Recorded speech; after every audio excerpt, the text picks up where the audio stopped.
Who gets laid off? Well, the main thing that we're focused on, Margaret, is ensuring essential services remain open. And obviously, in a government shutdown, we have limited funds to work with because the appropriations that keep the government running have not been made. That's thanks to Chuck Schumer and the Democrats. So we're trying to do everything that we can to ensure that low-income women and children get the food services that they need. We're trying to make sure that we pay our troops because that matters for national security. We also want our people to get their paychecks. That's where we've been focused. And unfortunately, what that does mean, Margaret, is that some federal bureaucrats are going to have to get laid off. This is not a situation that we're excited about. We want the government to reopen, but Chuck Schumer and the Democrats decided to shut down the government, and we have to deal with the consequences in the administration, so that's what we're doing. Well, these aren't furloughs. These are notifications of being laid off, of losing their jobs. That's why it's a little different this time. And specifically, when it comes to what's happening within the health sector, CBS did confirm on Saturday that the Trump administration went and rescinded some of the layoffs of hundreds of CDC scientists who were mistakenly laid off on Friday and then told Saturday that's not the case. But some of them were involved with the federal measles response. Some of them were involved with the response on Ebola. How does a mistake like this happen? Did the White House even talk to the CDC?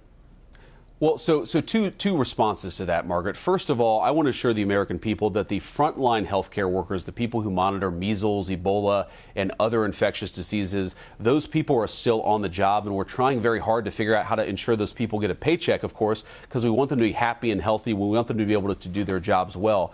But the second point, Margaret, is the government shutdown inevitably leads to some chaos. We are figuring out how to take money from some areas and give it to other areas. That chaos is because Schumer and the far left Democrats shut down the government. We have to remember, Margaret, that the vast majority of Republicans, and to their great credit, a number of moderate Democrats have consistently voted to reopen the government.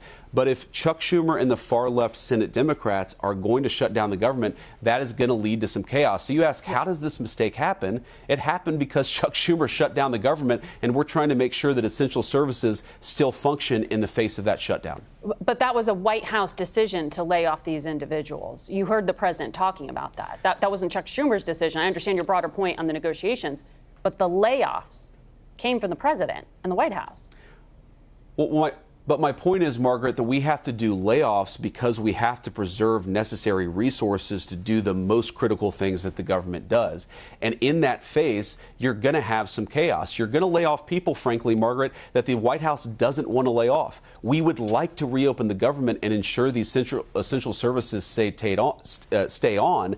But unfortunately, in an environment where we're dealing with limited resources, where the government is shut down, we've got to move some things around. And in that moving things around, there is some chaos, there is some unpredictability, but we're trying to do everything that we can with the hand of cards that Chuck Schumer and the Democrats have dealt us. That's our solemn promise, and that's our duty to the American people, but there's going to be chaos. That's why we want to open the government. That's why we want the Democrats to accept that the government should be open.